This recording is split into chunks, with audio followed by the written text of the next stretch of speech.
Julifer 9211 coming at you with another Dark Magician video. This video is directed towards a good friend. You know who you are. I told you I would make a video regarding um, help with your beginning deck. Obviously, as time progresses, you're gonna start gaining more knowledge, winning most of your duels, and also understanding the mechanics of how things work. Another good advice is separating your cards, your deck cards. I'll be explaining why. When you're deciding on what to put on your Dark Magician deck, separating your cards also gives you a good look at what you have. Even though it might seem like a simple task or just something simple, a simple action is actually very, very important. Now, if you have all the cards mixed up, you really don't see your plan set. You don't let your mind work because the cards are scrambled, so you don't understand the game plan. Whenever you separate the cards, you help your brain distinguish what's going on. It's kind of like paying bills. When people sit down, adults sit down and they pay their bills. I've never seen an adult just throw all the bills on the table. They usually separate them, and this separation creates um, it creates a better understanding and also puts everything in order. So here's a good example: putting the three Dark Magicians and the Dark Magician Girl. We know that the deck revolves around it. Some people decide to remove a Dark Magician or maybe two, or even the Dark Magician Girl because they're opting out to a top tier deck and they're going for more plays, like a floodgate. So let's say a rogue or a meta level Dark Magician. I know that the meta Dark Magician is like more than 90%. Everyone has a Dark Magician meta. But then you have, once in a while, you have people who have rogue, and then once in a while, you have people who have top tier decks. Their decks differ because they play different, and when the rogue and the low level meta or even the strong meta is playing, he's only able to do a max of maybe 3-4 chains, and then obviously the rogue only has maybe 1 or 2 chains, as opposed to like a top tier deck like mine. They play, for example, draw and lock bird from the beginning and some other cards. It doesn't really matter. I still do like a 16 chain, even though all my 6 cards are blocked. So whenever you're opting up for a top tier deck, you notice that cards are gonna have to change. So this is a good example. You have them all lined up. Now we have a separate card here, which is one of your best cards of the monsters. This deck does consist of 16. If you want to opt out for different ratios of numbers of monsters, you're welcome to. But for me, for the most part, anything close to 16, a little bit up, a little bit under, works just fine. But this is a 16 card deck. This is the 130 budget. And I have made it into all English because I have the English cards, and I took it to a tournament. And believe it or not, in the tournament, I beat two. I beat two matches, but I lost the rest. But I mean, a lot of their decks were like 600 to 900. I ran into even some $1,000 decks and higher. And for my deck being very, very cheap, it did absolutely good. And I did decide not to enter my top tier. So all the decks are already tested. Then after that, I play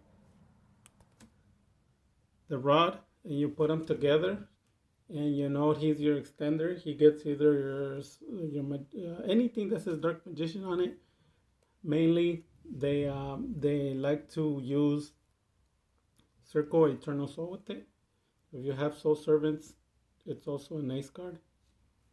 So, and then you have Jester Comfort, another extender.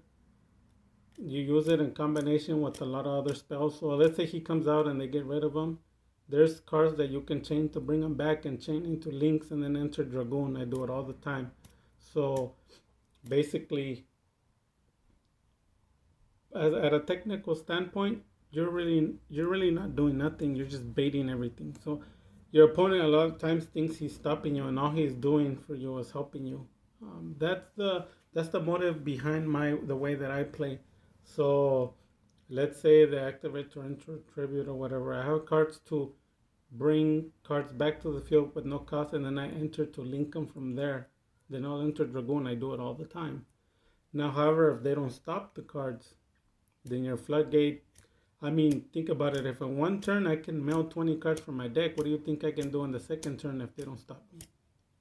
So you can play your whole deck in 3 turns or 2 turns of your turn. So that's why I have a lot of success. This being the low level meta, obviously is not as fast, but it can still chain. Then you have another card like Spellbook Magician, and then Red Eyes Black Dragon. I had made a video of this, but I'm just showing you how it's important to separate the cards so that your mind can work and you can see your weaknesses and what you need to do. Because a lot of times a lot of people don't realize they have too many bricks in their hand, and let's say they're playing with their friend and like 50% or like 80% every time they draw a card is a brick. So that's why you adjust the deck and you separate them so that you can see a lot closer what's going on, the mechanics of the deck, and where is your issues. You also want to gonna do test hands. I would advise opting for doing test hands similar to tournament, which is usually what is it, 6 matches, and you're doing. Let's say you're winning. You say you're playing 2 duels per match. You're 12. If you think you're gonna be doing 3 duels per match because you lost one, but you lost one, but you won the other two, then you would just add that to that number, and your test hands won't lie. Whatever you get with your test hands is what you're going to be getting in the tournament. There's no need for you to wait to see what's gonna happen. You could do it before. Also, I would advise when you do the test hands, always remember that nobody gets to play their cards fully. Um, this is why my deck is made to go through a lot of negations, because I live in the real world. A lot of people they live in the perfect world, so they make their deck $900. They feel good. They go and they don't they lose. They never win. They never have any victories. The reason why is because when they do their test hands, or some people don't even do test hands, but the people who do their test hands, they play their cards thinking, oh, I can chain from this, chain from that, and that's a lie. A lot of times you can act like there's a Dragoon on the opposite field, or even two. I went ahead and did a lot of people a favor, and I did 1 quintet and I did 2 Dragoons versus this deck, 130. And if you go review, I smoked it. It didn't stand a chance. I got rid of the Dragoon. I got rid of the quintet very easily. And 6 cards, my first draw. And that's it. So this budget deck is able to handle 2 Dragoons and a quintet with ease. Imagine what it could do once it enters the tournament. So somebody can say, well, I thought you said you won only 2. Well, yeah, the price of the deck, I'm not able to put a lot of the expensive cards, because if I do, then I'm gonna opt out for my top tier. Then it goes back to I won the local tournaments. So the purpose for this deck is for the people who are not willing to spend 1,200 or more than that for Dark Magician, because the current fusion is sitting around $500. So that's that.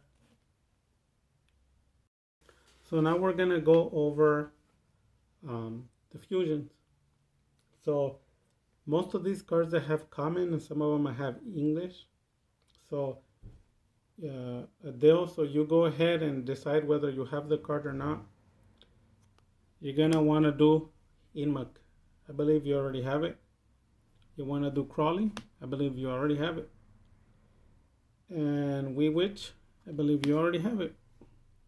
And I don't think you have a Nightmare Phoenix, but you're gonna need it. And guess what? I have about 6 of them, rare, like this one. That one's about $1 to $2 card. You're gonna want Celine. Celine right now is an expensive card. It's about the cheapest I could sell it for is about $12. They can gem mint all of them. I have about four of them, and some of them I have in my deck. So I have more than four. Um, they started off being like a $6 card, $5, $6, and I bought a lot of them. When I recently checked the price, some of them go upwards of $18 to $20 per card. So they've gone up. Gonna need it. So some people, if they don't want to play it, they can play a proxy. A lot of people sell proxy cards. You're gonna need a Pearl Plant Verte Anaconda. I've shown before I have a lot of them. I don't know the exact number I have now, but I know I have more than seven. Um, I bought them when they were cheap. They were like $22 a card. Um, and right now, a mint condition is sitting around $75. So you can always opt for a proxy. They could be $1 or two. And everything that we're talking about is not entering into a local tournament. This is playing with your friends, even playing at a Yu-Gi-Oh location. Some people understand. They understand the prices, especially when the pandemic is tough for people. Then um, this one English, this about $2. And then Mega Phantom is also a $2 card. You can get the ultra rare. You always want to get the cheaper versions. I've never seen them common. If you've seen them common, it's better to get them at $1, but you're not gonna get them less than $1 because you still have to pay for shipping. So I can set up a bundle for you. That way you don't have to get the 15 cards plus $1 per each one, because 15 cards, so 99 cents per shipping, and a calculator is still $15. That does not include the price of the card. So you can opt out for a bundle. I currently don't have commons of these or rares. I only have supers, so I'm gonna have to find a common for you to play. And then I have a lot of commons for this. They could be $1. The ultra rares I have a lot of also. They went up in price. They're sitting about $8, $10 for gem mint. Those are common. The Dark Mission, the Dragon Knight, you don't really need it. The reason why, because the deck's not gonna be summoning it quick enough unless you opt up to playing certain cards like Dogmatica Punishment, which sends them directly to the graveyard and you can use them. The trap card, or an Aya Timaeus. And with the Aya Timaeus, it obviously slows down the deck, to be honest. Top tier do not play Aya Timaeus. Certain cards make your deck go lower. Like once you start playing certain cards, your deck goes from top tier to high level meta to low level meta to low level meta, and then they automatically get pushed to rogue. Once you put too many trash cards, and I'm not gonna apologize for my language. It's the truth. Once you put too many trash cards into your deck, it doesn't necessarily have to be Dark Magician, because the number of trash cards that you have exceed, like Ash Blossom and all that. It makes your deck go lower ranking. So basically, let's say I have Dragoon or a Quintet. What is the Ash gonna do to them? It's not gonna do anything. You lose. The way that I build the deck is you pull a card, and if the Dragoon doesn't have the Omni Negate, and sometimes when they're playing they don't, because they already ran out of cards. You draw that Mystic Mind, boom, he's locked. And a lot of them, if they don't have a way out, they surrender. So those are things that you want to think about. Another set of cards. This one I don't mind giving to you for free. This one's like $1, Topologic Bomber, and this one I believe a Borlo Savage. No, it's Borlo Dragon. So you might want to look at it online. That one I could give you for $1. The English version of that is about $8 to $10, unless I can find a common.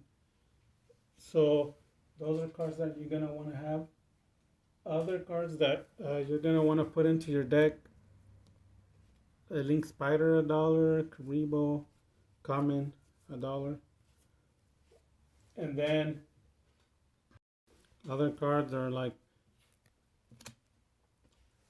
Performance Magician. You use two level 4s, which you have plenty, and he comes out 25 hitter and he has an effect. This is $1 or two. Common, the Dragon Knight for the Dark Magician Girl. You got a Paladin, and like I said, you're gonna bring them out with the Mayas. If you don't have one, I can sell you one. Then you have Amulet Dragon. I can try to find a cheap one for you, like a $1 or $2 one, so that you can have it. It's basically Dark Magician plus a dragon, so he could be your Dragoon if you don't want Dragoon. Then I also have a lot of Japanese, Korean fusion. So I have a friend and he just gives me a lot of them because he opens the packs and they're brand new. And the price of this is usually 10 to 12. You can buy them cheaper, but they are going to be damaged. These ones are gem mint. I don't want to pull it out of the sleeve, but even if you go outside in the sun and you put it with the glare, there's no scratches, no dent.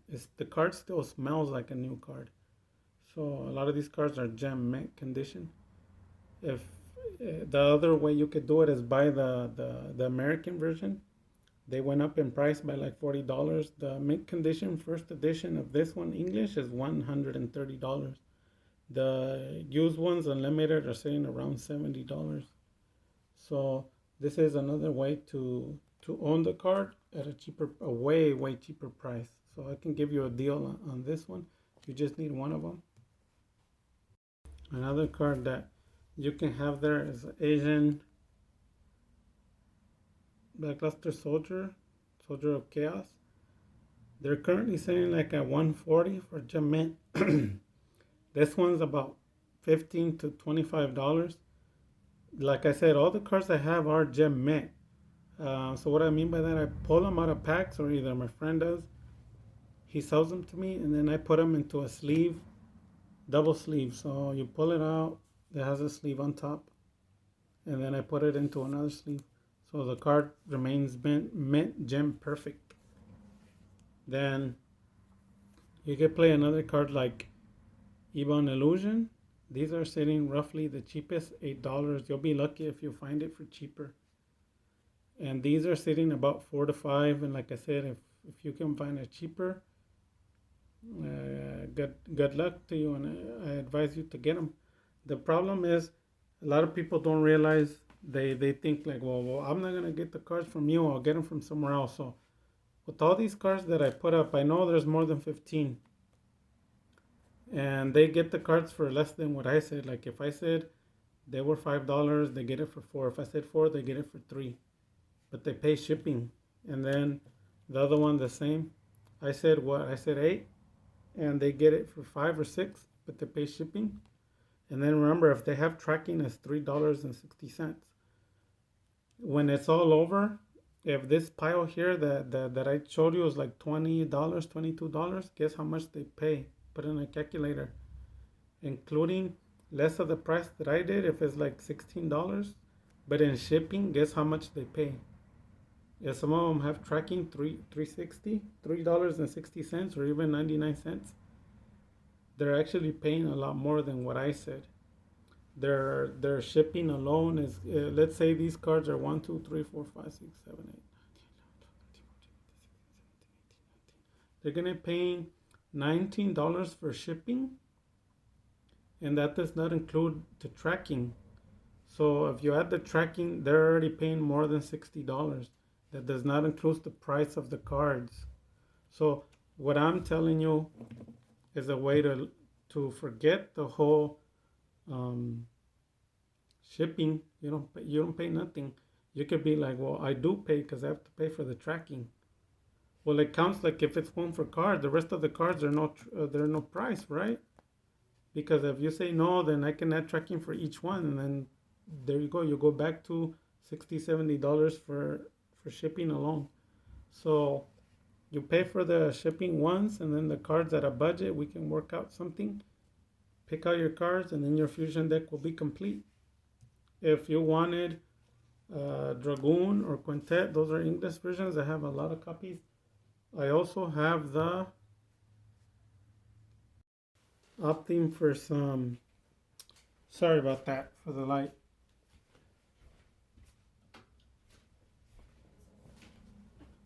For the Dragoon, Japanese or Korean version. Then also in your deck, some cards that, in my opinion, are trash. Don't buy the new support because unless you get it really cheap. I got these copies for $2 a copy when they barely came out, and I bought like 10 of them, I believe. So right now the cards are going for like $6. So do the math. I'm gonna be selling what 3 or 4 of them, and then it gives me my money back. Um, but you don't want to buy any of the new support until you have your deck complete. Why do I say that? Because it could be like a never-ending story of never finishing your deck. Build the deck, build one that does good. Then if you want to add support, you could do that later. And besides, I have all these cards, so don't worry about it. As long as it's a Dark Magician, anything ranging from an English LOB of $5,000 per card, I have them, to the cheapest 3 for $1 Dark Magician card, I have them also. And also, any card I don't have, I obviously get inventory every week, every 2 weeks, something like that. So take care of yourself, and see you soon. If you like the content, let me know. I can continue to make videos for you, and get your pen and paper and write down the monsters that you like from the fusion, and we can go over your deck later. Have a good one. Take care. Dark Magic Attack.